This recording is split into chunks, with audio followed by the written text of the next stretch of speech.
En septembre 1968, un cadavre a été retrouvé à Elancourt, dans les Yvelines. Les premières investigations ont rapidement permis de déterminer l'identité de la victime. Il s'agit de Stevan Marković, un Yougoslave de 31 ans, impliqué dans plusieurs trafics illégaux et très ancré dans le showbiz. Surtout, il était un proche d'Alain Delon, ayant exercé la fonction de secrétaire et de garde du corps à ses côtés.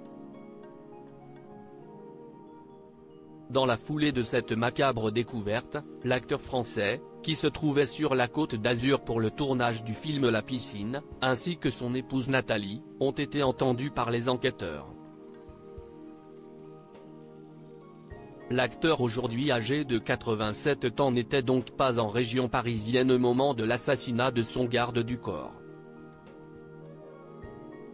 Ce qui enlève en rien à sa potentielle responsabilité, selon Hervé Gattegno, autour de l'ouvrage Un cadavre sur la route de l'Élysée. Les derniers secrets de l'affaire Marković, paru aux éditions Flammarion le 25 octobre dernier. Ce dont je ne suis sûr, c'est que Delon n'a pas dit tout ce qu'il savait sur ce crime.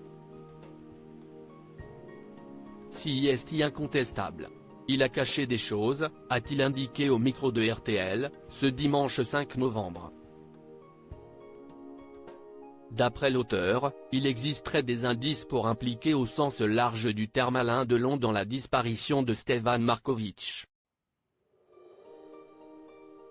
Alain Delon, découvrez les membres de sa famille. Alain Delon a-t-il menti aux enquêteurs? Dans son livre, Hervé Gattegno relate le comportement d'Alain Delon face aux enquêteurs. Parfois, les policiers l'ont pris en flagrant délit de mensonge par omission, mais il ne s'est jamais laissé déstabiliser, a-t-il expliqué dans Focus dimanche, sur RTL, ajoutant que l'acteur français se conduisait face aux policiers comme les personnages de ses films. Pour mener à bien son enquête, Hervé Gattegno a notamment eu accès à une déposition retrouvée dans les archives personnelles du juge d'instruction chargé de cette affaire. De ce fait, elle n'existe pas juridiquement mais uniquement factuellement, a-t-il notifié sur RTL, avant de livrer les conclusions. Contrairement à ce qu'Alain Delon a toujours dit, il y a eu un tête-à-tête secret pendant l'été 1968, entre Delon et Marković, au moment où les deux hommes semblaient fâchés. C'est au cours de ce tête-à-tête, que peut-être, s'est réglé le sort de Marković. Il y a des échanges assez troublants dans cette conversation où il semble que Marković essaie de faire chanter Alain Delon et qu'Alain Delon considère que ces menaces vont trop loin. Est-ce que c'est la cause du crime? On ne peut pas savoir. Crédit photo, Stéphane Le Mouton.